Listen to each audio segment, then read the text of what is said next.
Sabda TV. Assalamualaikum warahmatullahi wabarakatuh. Alhamdulillah, wassalatu wassalamu ala rasulillah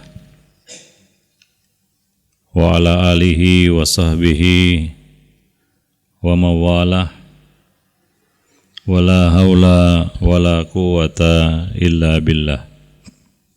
Amma ba'du. Jemaah sekalian,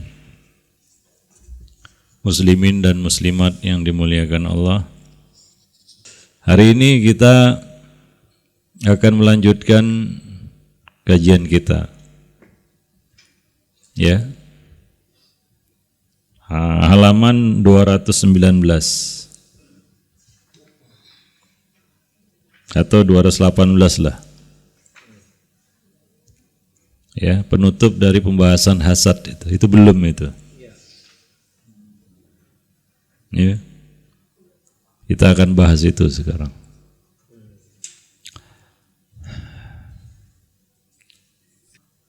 Yang halaman 218.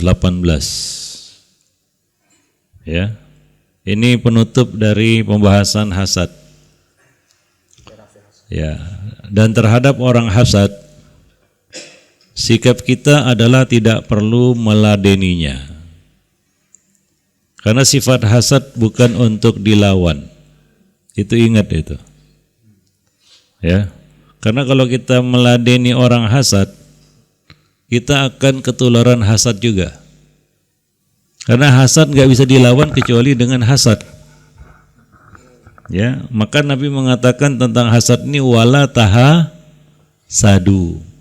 Tahasadu, tafa'alu, tafa'ala itu wazan dari sebuah fiil kata kerja yang menuntut dua pelaku yang saling melakukan pekerjaan perbuatan yang sama. Takotalu, takotala, saling berperang. Gak mungkin satu orang aja itu pelakunya, harus ada lawannya itu. Takotala, ya, tafa'ala, tahasada juga sama. Ya, tahasada itu artinya dua orang yang hasad, saling hasad satu sama lain. Maka hasad, orang hasad itu cari lawan dia, cari lawannya itu. Kalau nggak dilawan, ya dia nggak selera, ya dia akan lari, dia akan cari lawannya. Maka cara meladeni orang hasad adalah tidak meladeninya. Ya, kalau kita ladeni hasadnya, kita akan terjebak dalam hasad yang sama. Ya, kita akan ikut-ikutan hasad juga. Itulah hasad. Maka dalam istilah hadis itu disebutkan tahasada. Jangan kamu saling hasad. Maka orang hasad itu kalau enggak ketemu lawan bingung sendiri dia. Ya, bingung sendiri itu. Ngapain lagi nih begitu ya? Dia merasa usahanya sia-sia kalau nggak diladeni begitu. Ya, para jemaah yang dimuliakan Allah. Kita hanya bisa menghadapinya dengan nasihat. Ya, sabar dan menyerahkan urusan kepada Allah Subhanahu wa taala. Ya, agar kita terlindung dari apa? Dari bahaya hasadnya. Pandangan mata yang hasad, yaitu ain. Itu yang kita khawatirkan, dekat-dekat dengan orang hasad. Berteman dengan orang hasad yang kita khawatirkan adalah ainnya. Padahal kita enggak meladeninya ini. Ya, kita tidak meladeni orang hasad ini. Tapi dia ya berusaha untuk menjadikan kita itu rivalnya. Maka kalau kita dapat nikmat, dia akan melihat kita dengan pandangan hasad. Padahal kita tidak meladeni bukan untuk hasad-hasatan ini ya. Tapi dia memandang kita dengan pandangan apa? Hasad. Kita kena ainnya itu. Itu yang kita khawatirkan. Dekat dengan orang hasad. Maka selamatnya adalah menghindar memang. Ya, menghindar. Para jemaah yang dimuliakan. Ada orang yang kalau kita nampakkan nikmat itu, didoakannya kita. tulus hatinya.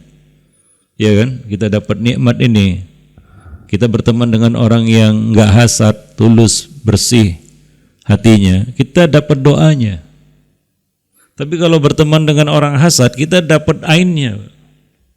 Kita bisa celaka dengan ain, bisa. Banyak celaka di dunia ini penyebabnya adalah ain. Ya, banyak celaka di dunia ini, mau celaka laka lintas, mau apalah begitu ya.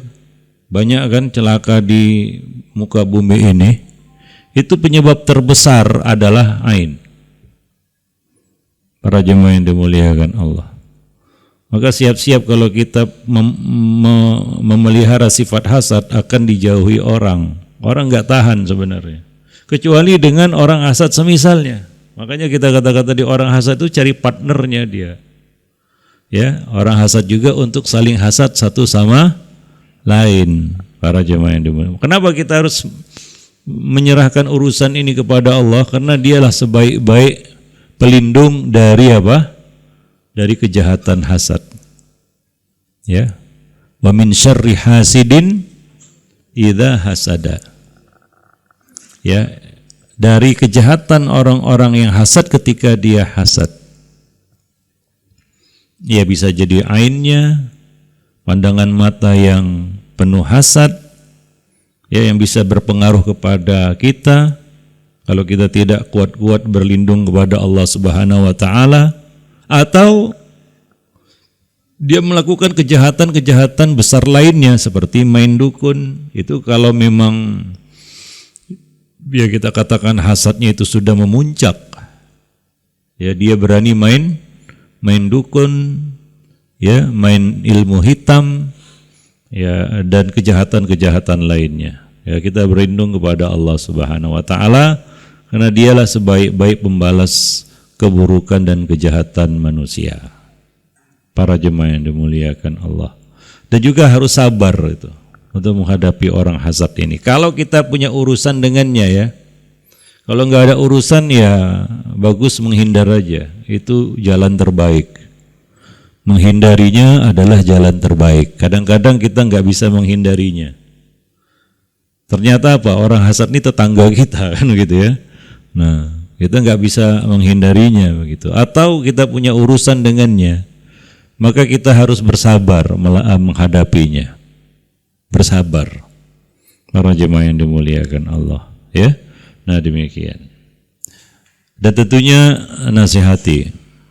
Dia perlu nasihat. Jika nasihat yang santun dan kesabaran tidak juga mengubah sikapnya, maka biarkan saja hasad itu menggerogoti kebaikannya.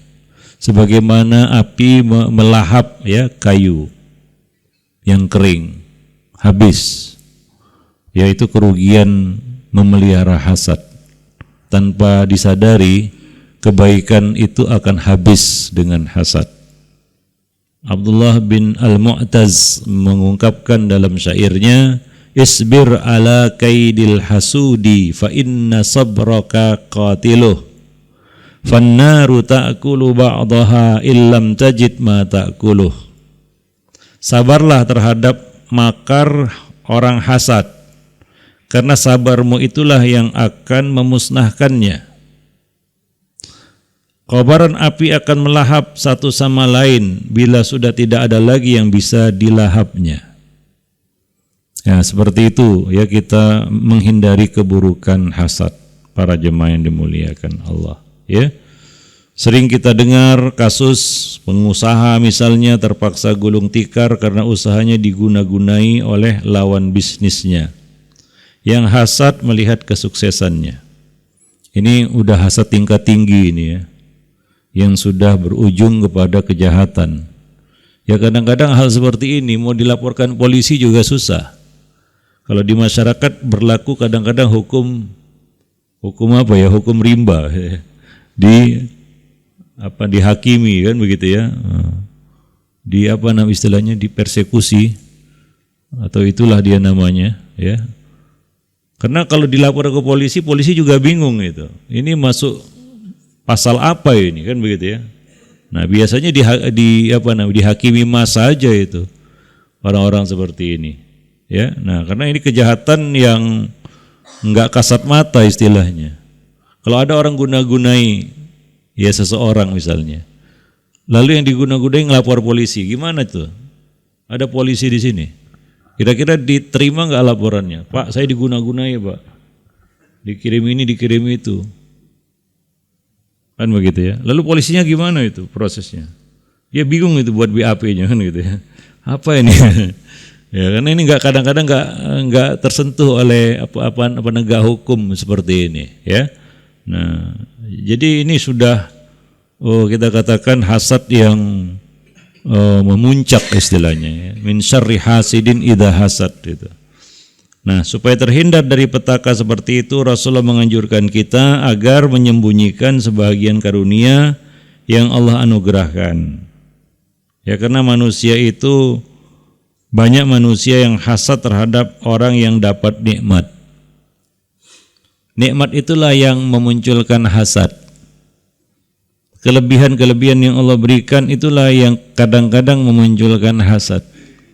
Kejahatan pertama antar anak Adam itu disebabkan hasad. Yaitu ya dalam kisah di Quran itu disebutkan di surat Al-Maidah ya, 2 putra Adam. Yang satu membunuh saudaranya karena dia hasad. Hasadnya kenapa? Saudaranya diberi kelebihan, yaitu kurbannya Allah terima, sementara dia tidak. Ya, maka muncullah hasad dalam hatinya yang terus berkobar hingga ada niat untuk menghabisinya. Dan itulah dia kejahatan ya. Kadang-kadang penyebabnya itu sesuatu yang kita tidak menyadarinya. Ya, kita anggap biasa hasad itu, tapi berapa banyak kejahatan, kasus-kasus kriminalitas itu penyebabnya, pendorongnya adalah hasad. Itu pemicunya. Tinggal tunggu dia beraksi saja. Ya, maka dia lihat saudaranya ini dapat kelebihan, itu memunculkan hasad. Sehingga dia pun punya niatan membunuh saudaranya itu, dan akhirnya dia betul-betul lakukan. Ya, dia betul-betul lakukan itu, dia bunuh saudaranya. Itulah kejahatan pertama yang terjadi, pertumpahan darah pertama yang terjadi di tengah-tengah manusia. Penyebabnya adalah hasad. Sampai hari ini juga banyak ya kasus-kasus pembunuhan itu penyebabnya. Salah satunya ya, banyak sebab-sebab yang lain, tapi salah satunya adalah hasad. Para jemaah yang dimuliakan Allah. Maka Muaz bin Jabal meriwayatkan bahwa suatu ketika Nabi bersabda, "Ista'inu ala injahil hawaiji bil kitman, fa inna kulla dhi ni'matin mahsud." Berupayalah untuk meraih keinginanmu, kesuksesanmu dengan cara menyembunyikannya, yaitu tidak menceritakannya, tidak menunjukkannya, tidak memamerkannya. Karena setiap orang yang dapat nikmat akan dihasati oleh orang lain. Ya, akan dihasati oleh orang lain. Susah cari orang yang enggak ada hasadnya. Ya, apalagi ya orang-orang yang memang orientasinya itu dunia. Dengan ahlu dunia kita kumpul-kumpul, mustahil nggak ada hasad di situ. Ya, apalagi saling punya kebiasaan saling pamer satu sama lain. Nah, di sini ya namanya setan lah ya. Ya, dia tahu bagaimana cara untuk memperdaya manusia.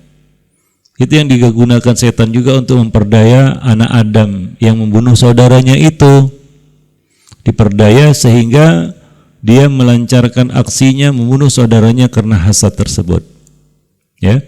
Maka cara untuk selamat adalah kitman.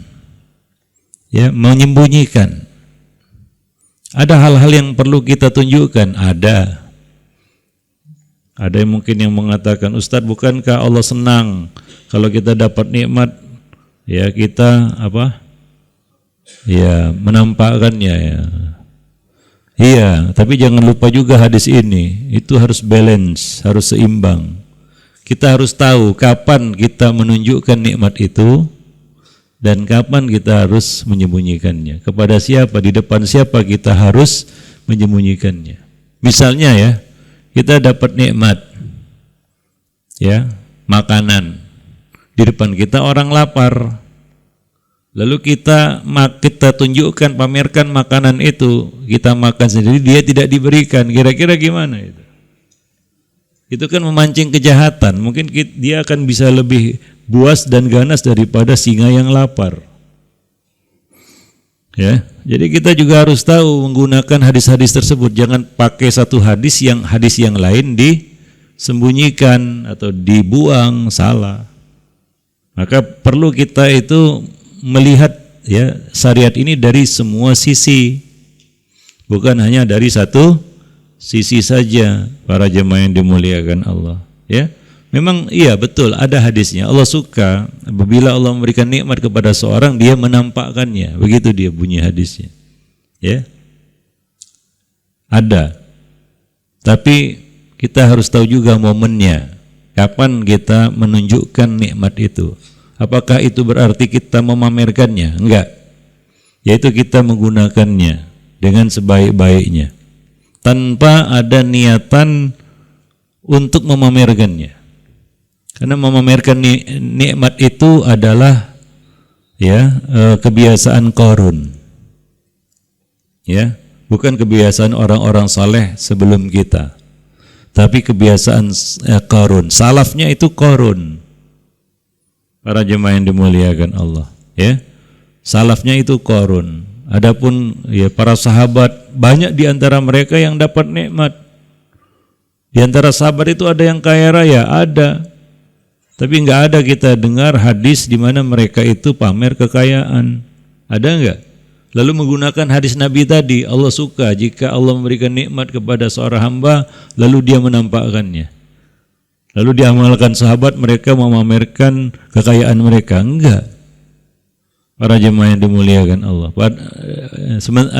Sebaliknya ya, yang kita dapatkan dari mereka adalah mereka berlomba-lomba untuk menunjukkan semangat sedekah mereka.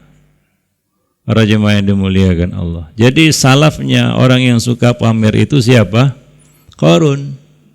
Yang memang sekedar pamer saja dia, sementara sedekahnya enggak, zakatnya enggak juga. Ya sebab dia ditenggelamkan ke dasar bumi kan karena ya dia hidup di zaman Nabi Musa, ya dia masih sepupunya Musa, Nabi Musa alaihissalam. Dia diminta untuk mengeluarkan zakat dari hartanya. Ya dulu ada juga zakat, walaupun namanya bukan zakat mungkin ya. Karena pada harta kita itu ada hak yang harus dikeluarkan. Dia enggak mau. Sementara kerjanya pamer. Ini masalahnya ini. Orang yang suka pamer tapi sedekah enggak. Mending lah ya pamer tapi sedekah banyak begitu ya. Walaupun ya dia harus menghilangkan kebiasaan suka pamer itu. Ini pamer iya, sedekah enggak itu. Nah ini kan mirip ini 11-12 dengan Qarun jadinya. Qarun itu seperti itu, dia pamer tapi sedekah enggak. Nah, karena itu Allah murka dan menenggelamkannya ke dasar bumi. Para jemaah yang dimuliakan Allah. Jadi ada masanya kita harus menyembunyikan. Ya, Nabi perintahkan di sini untuk menyembunyikan sebahagian nikmat. Ya, jadi harus bijak juga. Ya, bagaimana kita menampakkan nikmat Allah itu dan bagaimana kita menyembunyikannya. Para jemaah yang dimuliakan Allah. Wallahu a'lam bissawab. Alasannya apa? Fa inna kulladzi ni'matin mahsud. Karena setiap orang yang dapat nikmat ada saja orang yang hasad. Ya, ada saja orang yang hasad. Ya kadang-kadang ini susahnya berteman dengan orang hasad ini, kita tidak memamerkannya, dia menyelidik. Itu kalau sudah hasid ya. Hasid itu artinya memang sudah melekat sifat hasad itu pada dirinya. Kita enggak memamerkannya, kita tidak menceritakannya, dia yang cari-cari tahu itu. Ya, maka para jemaah yang dimuliakan Allah, hati-hati ya, jangan suka bertanya tentang nikmat kekayaan saudara kita. Enggak perlu antum tanya-tanya. Dikhawatirkan itu benih hasad nanti. Untuk apa ditanya-tanya? Ini dari mana kamu bisa kayak gini gimana ya gitu. Datang ke rumah apa semua ditanyai kan gitu ya. Ya enggak perlu juga. Ya, para jemaah yang dimuliakan Allah. Nah, termasuk adab bertamu adalah tidak bertanya kepada pemilik rumah ya tentang harta yang dimilikinya. Ya, tentang harta yang dimilikinya. Wallahu a'lam bishawab. Ya, Umar bin Khattab berkata, nikmat apa saja yang Allah karuniakan kepada seseorang, pasti ada saja yang hasad terhadapnya. Bahkan seandainya ada orang yang sikapnya lebih lurus daripada anak panah, niscaya akan ada saja yang mencelanya. Artinya, kita jadi orang baik sekalipun bukan berarti selamat dari celaan. Ya, kita sudah menyembunyikan nikmat, ya, tidak menampakkannya, tidak menunjukkannya. Itu juga tidak menjamin kita selamat dari orang yang hasad. Seperti tadi, sebagian orang hasad itu, ya dia memang kepoan itu istilah sekarang ya. Nanya, nyelidik kan gitu ya. Ya itu kurang kerja juga para jemaah yang dimuliakan Allah. Hidup selalu menyibukkan diri dengan urusan orang lain. Ya, selalu cari tahu tentang orang lain. Ini kita sebenarnya bertanya-tanya, apa sih yang ada dalam kepalanya sebenarnya? Para jemaah yang dimuliakan Allah, ya. Maka enggak usah kita sibuk dengan hidup orang lain. Biarkan orang lain hidup dengan hidupnya. Orang lain hidup dengan rezekinya. Memangnya kita enggak dapat rezeki hingga kita selalu mengulik-ngulik rezeki orang lain. Para jemaah yang dimuliakan Allah. Mungkin hasad itu munculnya dari situ. Ya, sikap suka ingin tahu semua urusan orang. Ya, maka kalau kita lihat hari ini ya, yang namanya sosial media itu, apalagi orang-orang yang memang orientasinya dunia, itu bikin pusing kepala. Yang diupload selalu apa? Kesuksesan, kan begitu ya. Yang dibicarakan selalu apa? Kesuksesan. Itu kan banyak podcast itu ya. Yang diundang kan orang sukses, punya ini, punya itu, kan begitu ya. Ya, itu kan masuk dalam kategori pamer juga. Antum pamer kesuksesan, bikin orang lain hasad nanti. Oh, supaya mereka berlomba-lomba, siapa bilang orang bisa berlomba-lomba secara murni dalam urusan dunia? Bisa jamin orang ini berlomba-lomba dalam urusan dunia nggak ada hasad? Bisa jamin? Siapa yang bisa jamin?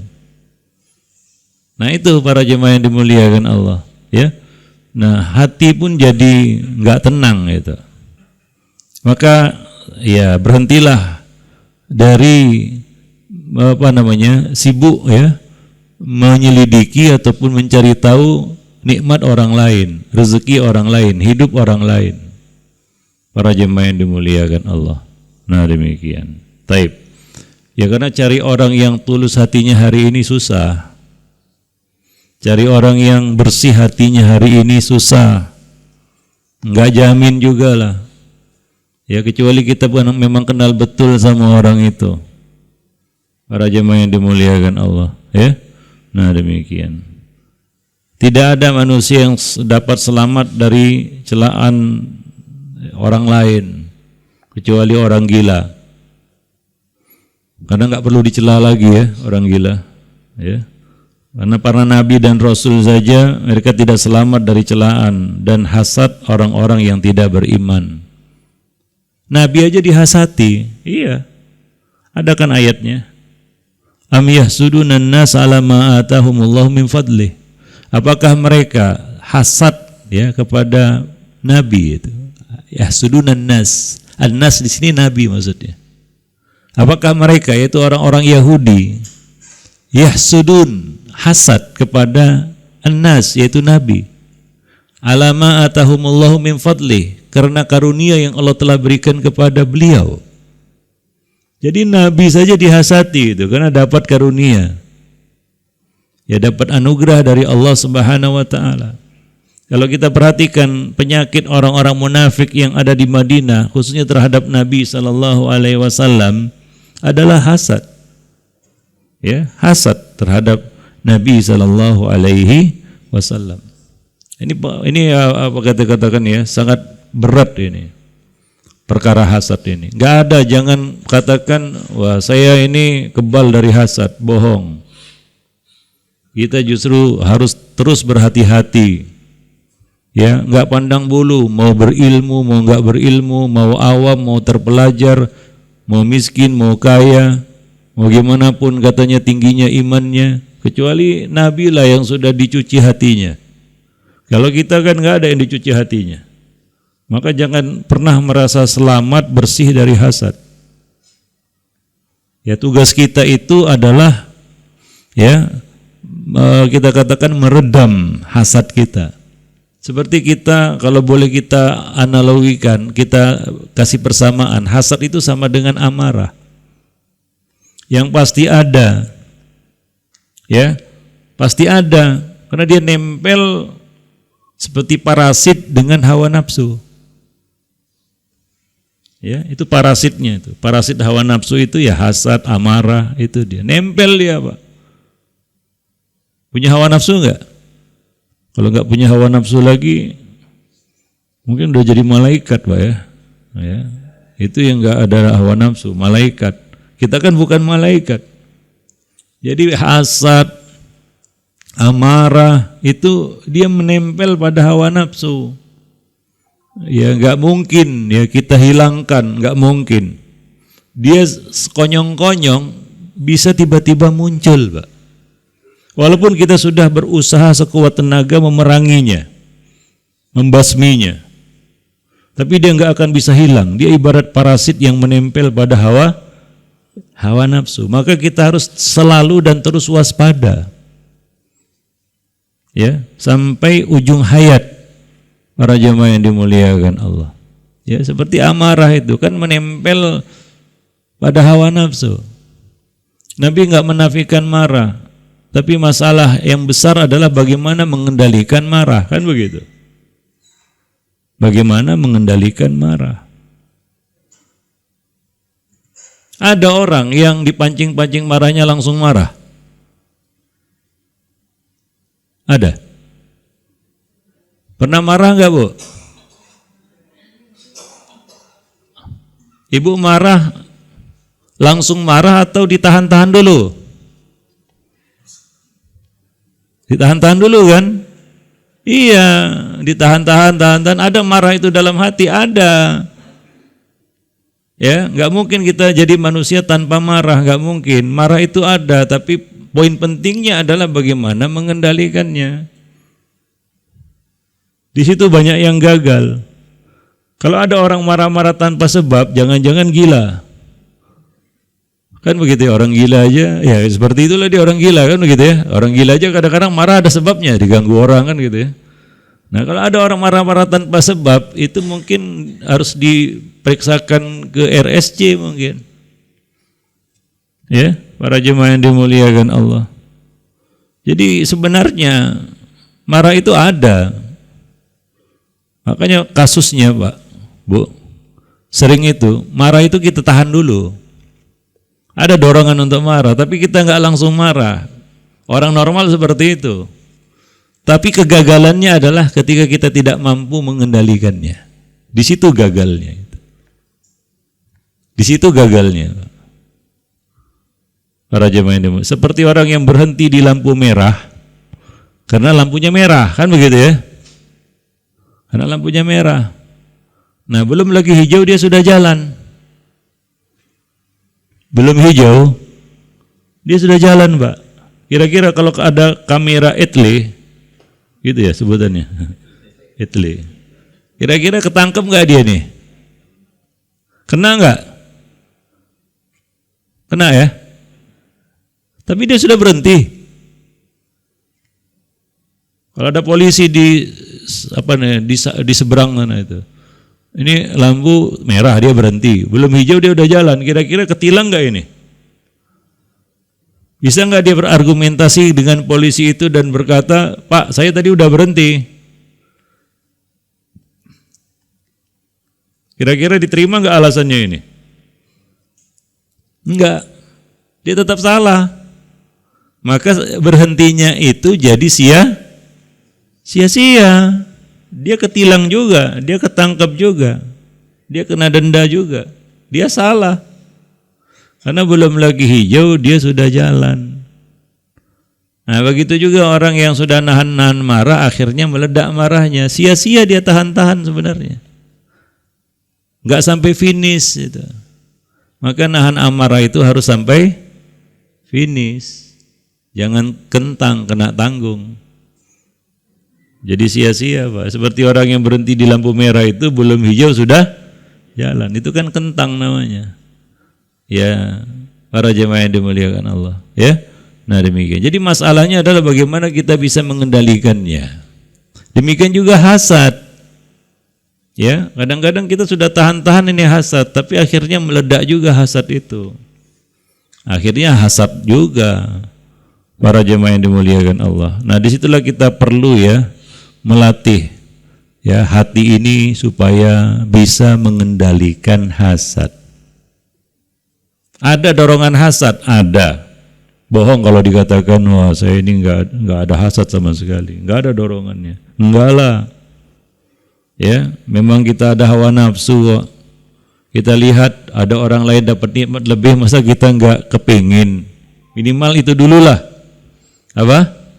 Kepingin. Ya setan masuk dari situ itu. Ketomakan kepada dunia itu salah satu jebakan Batman setan.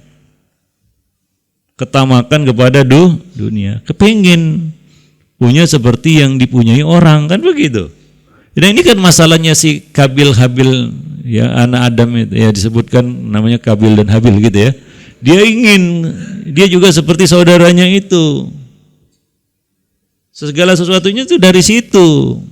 Tapi itu terus berkembang, dimainkan sama setan. Sehingga keinginan itu berubah menjadi hasad. Itu prosesnya. Kan begitu.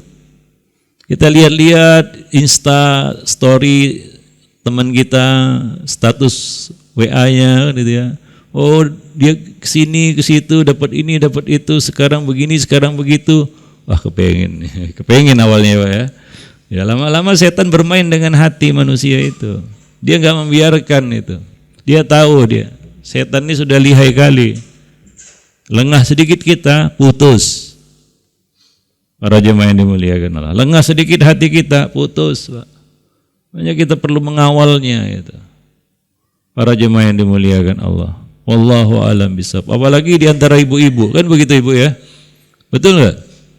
Iya. Ya, kadang-kadang orang dapat nikmat semua, awak sendiri enggak. Aduh, nelangsa gitu ya. Muncullah hasad di situ kan gitu ya. Mulailah curiga, dia itu kan mungkin hasil ini, hasil itu kan begitu. Hati itu seperti itu. Ya, kecuali ya kita terus berhubungan dengan Allah Subhanahu wa taala dengan zikrullah kan begitu ya. Maka memang selamat dari hasad ini kita harus menyerahkan urusan kita kepada Allah Subhanahu wa taala ya. Nah demikian, sibuklah dengan nikmat yang Allah berikan kepada kita. Ya, sibuklah dengan nikmat yang Allah berikan kepada kita. Kita enggak tahu seberapa besar potensi yang Allah berikan kepada kita, nikmat yang Allah amanahkan, titipkan kepada kita. Kadang-kadang orang itu lupa dirinya sendiri karena sibuk dengan orang lain. Padahal dirinya itu sebenarnya dapat anugerah yang besar dari Allah. Ya, kelihayan, kepintaran itu kan dibagi-bagi Allah itu. Kita punya bakat, potensi itu kan kekayaan sebenarnya. Cuma karena kita terlalu sibuk dengan rezeki orang lain, itu ketutup semua. Kita nggak bisa menggali potensi diri kita sendiri karena hasad tadi. Ya, seandainya kita sibuk dengan nikmat yang Allah berikan kepada kita, ya, mungkin kita akan lebih beruntung.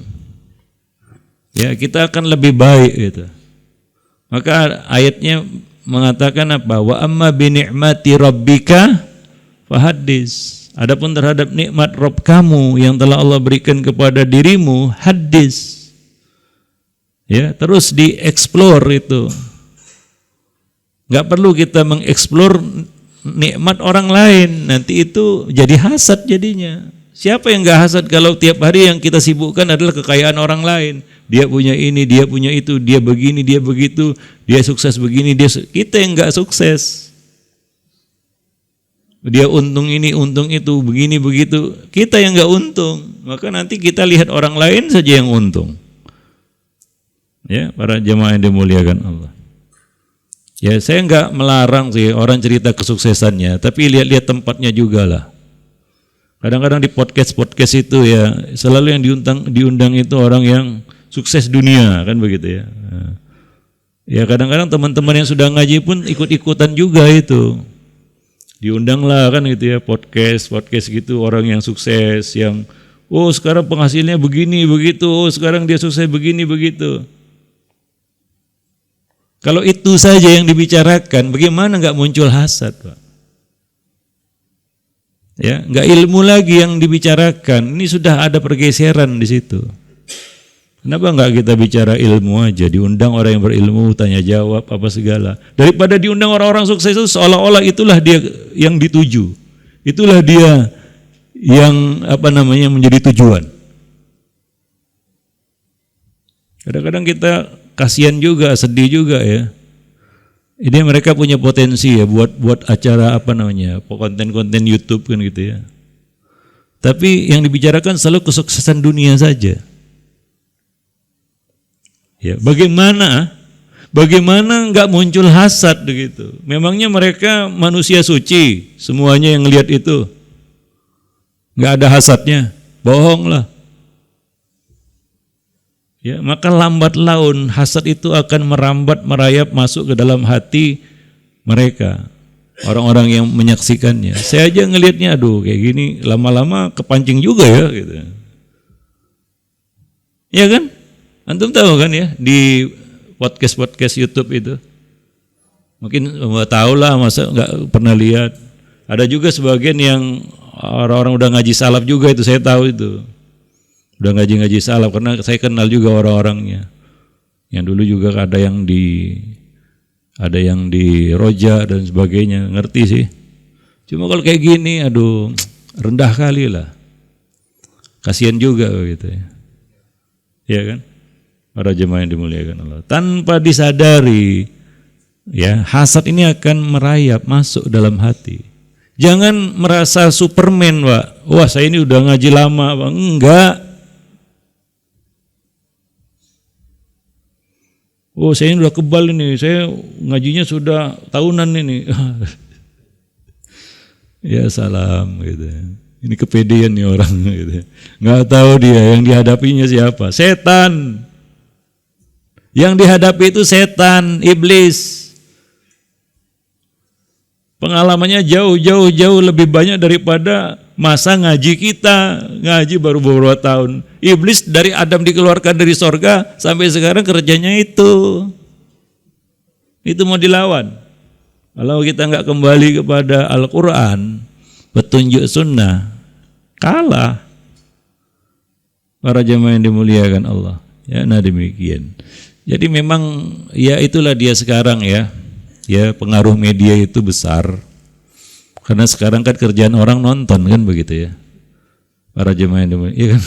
Kerjaan orang kan nonton sekarang. Tahu yang ditonton kan begitu ya. Nah, ya termasuk ya kalau yang enggak macam-macam nonton seperti itu kan gitu ya. Dianggap itu lebih mending lah. Iya kan? Wah, nonton podcast kan begitu ya. Nah, demikian para jemaah yang dimuliakan Allah. Taib ya mungkin kita harus lebih berhati-hati lagi ya dari penyakit hasad ini ya, wallahu alam bisawab. Taib ya. Apalagi di bulan Ramadan ini kita puasa itu adalah latihan ya. Ya, puasa itu latihan. Ada kemarin saya dengar orang bilang, oh itu salah itu. Puasa itu bulan Ramadan adalah bulan latihan. Keliru. Ya, gimana? Di mana salahnya memang? Ya memang bulan Ramadan itu untuk latihan. Karena kita perlu banyak latihan. Ya. Sepanjang hayat kita terus berlatih untuk jadi orang baik, orang soleh, orang takwa. Kan semua latihan. Para jemaah yang dimuliakan Allah. Itu kan kata Nabi, innamal hilmu bitahallum. Sesungguhnya kesantunan dengan melatih diri untuk santun. Sabar juga. Wa man tasabbara sabbarahullah. Barang siapa yang melatih dirinya sabar, Allah kasih sabar. Man jadda wajada. Alladzina jahadu fina lanahdiyannahum subulana. Siapa yang bersungguh-sungguh di jalan kami akan tunjukkan jalan itu. Jadi harus ada, ya kita katakan kesungguhan dari kita. Kesungguhan itulah latihan. Para jemaah yang dimuliakan Allah, ya. Bukti kesungguhan itu adalah kita mau berlatih. Wallahu a'lam bissawab. Ya, nah demikian. Ya, salah satunya adalah kita hadir di majelis ilmu, dengarkan ilmu, kan begitu ya. Ini kan untuk latihan juga ini. Ya.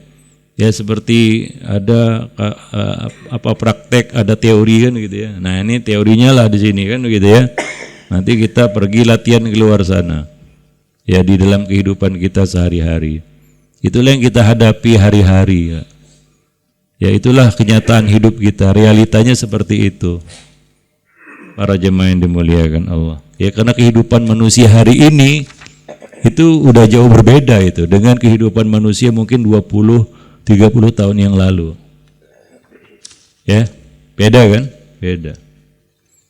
Hari ini peluang hasad besar. Kenapa? Karena mudah, ada jalannya, ada salurannya. Ya, kalau dulu kan susah ya, susah. Mau pamer TV baru harus gotong ke sana kemari kan susah. Sekarang kan tinggal kirim gambarnya aja, unboxing kan gitu ya, ya unboxing. Ya, gitu.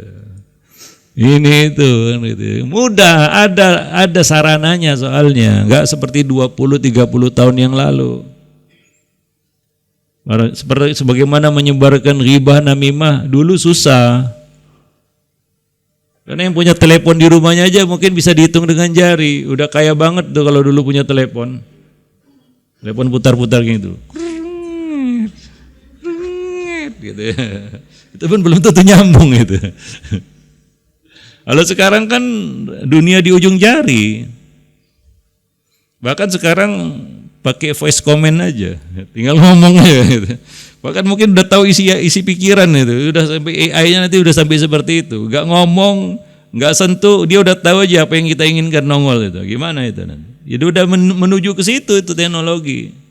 Jadi udah dia baca, sudah dia kenali kita ini maunya apa. Sekarang juga udah mengarah ke situ kan begitu ya. Kita buka handphone kita ketahuan lah itu. Sebenarnya minat kita, interest kita kemana? Ya lama-lama makin cerdas kan gitu ya. Itu yang kita khawatirkan nanti, manusia ini ya memang betul-betul disetir hidupnya. Itu tantangan sebenarnya para jemaah yang dimuliakan Allah. Ya, wallahu a'lam bissawab. Taib. Ya mungkin di sini sampai di sini dulu ya materinya. Mudah-mudahan ya bermanfaat bagi kita semua. Ini adalah penutup ya dari kajian tentang hasad, yang mana kita harus berhati-hati terhadap penyakit hasad ini. Jangan merasa sehat dari penyakit hasad, karena dia ibarat penyakit yang nempel di tubuh juga ya. Ada penyakit-penyakit itu nggak bisa diobati Pak. Dia memang selalu ada, dan kapan-kapan bila masa bisa muncul dia penyakit itu. Ya, penyakit jasmani. Seperti itu ya penyakit hati sama. Ada penyakit-penyakit hati yang sudah nempel. Include lahir bersama kita. Penyakit itu lahir bersama kita. Maka jangan heran kalau anak-anak ada yang hasad. Anak-anak kecil hasad dia. Padahal nggak diajari sama orang tuanya. Nggak ada orang tuanya ngajari hasad. Tapi kok dari mana dia tahu? Gak juga belajar dari kawan yang enggak. Dia hasad kepada saudaranya. Adik kecil kan gitu ya, dia punya adik kecil, hasad dia pukul pak gitu. Nah, hasad dia adiknya itu nyusu ibunya. Ada nggak gitu Bu ya? Karena nggak diajari. Nggak ada yang ngajari. Artinya apa itu? Memang ini penyakit yang sudah nempel, include kita bawa dari lahir. Ya? Bayangkan itu sudah ada dari lahir. Itu kalau nggak betul-betul bisa kita kendalikan, dia bisa menguasai kita. Penyakit itu. Wallahu alam bisawab. Nah, demikian saja mungkin. Subhanakallah bihamdik asyhadu an la ilaha illa anta astaghfiruka wa atubu ilaik. Assalamualaikum warahmatullahi wabarakatuh.